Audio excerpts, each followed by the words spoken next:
На 2 метри растојание со заштитни маски и без целивање на иконите. Вака денес верниците ја следеа утринската богослужба во црквата Свети Никола во аеродром. Запалени свеќи за здравје и оставени црвени велигденски јајца. Иако во помал број, верниците во храмовите го одбележуваат најтажниот ден во христијанството, Велики петок, денот на страдањата и смртта на Исус Христос. Но оваа година под посебни услови, во вонредна состојба и пред почеток на најдолгиот полициски час.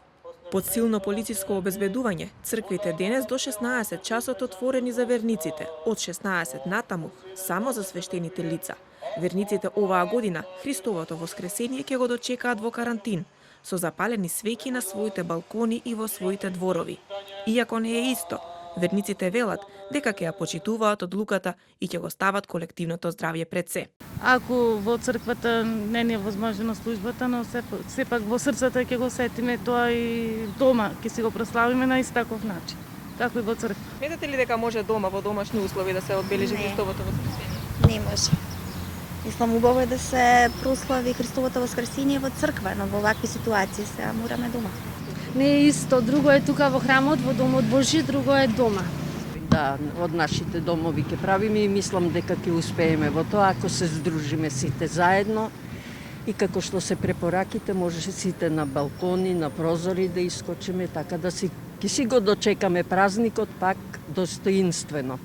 Според отец Пимен, надлежен митрополит на Европската епархија, ниту во една земја од 12 во кој е надлежен, не е забрането да бидат црквите отворени, а дозволено е да се одржуваат богослужби без присуство на народ, а црквите да бидат отворени само за индивидуални молитви. Значи не е ова само нешто што кај нас се случува. Се случува кај нас оно што ги применивме оние мерки што ги има целиот свет. Дури и грчката црква која побара од властите да бидат црквите затворени, побара да бидат затворени за народ, а не и за богослужби. Така да ние го имаме истото. Кога е полицискиот час и да сакаме да ги молиме луѓето да дојдат, не можат да дојдат затоа што тука ќе си понесат одговорност за прекачување на оние мерки на безбедност кои ги препорачала држава. Така да овој викенд затоа ја апелиравме ние како синот на Македонската православна црква, а и сите и поголем дел од архиереите поединечно, апелиравме до народот да ги почитува мерките, да не ги прекршува, да не се доведе да не дојдеме во некоја самоволие, да покажуваме сила, затоа што Христос не учи нас да го браниме ние од светските сили, напротив. Со свеќа во раката и молитва во кругот на семејството, пејќи ја Христос воскресна од мртвите, верниците оваа година ќе го прослават Христовото воскресение од своите домови. Нема да се случи Христос да не воскресне оваа година поради тоа што народот не може да дојде. Христос не воскреснува само на едно место, како што и напиша во мојата последна колумна, дека Христос не воскреснува само во Јерусалим, не воскреснува само во неговиот дом.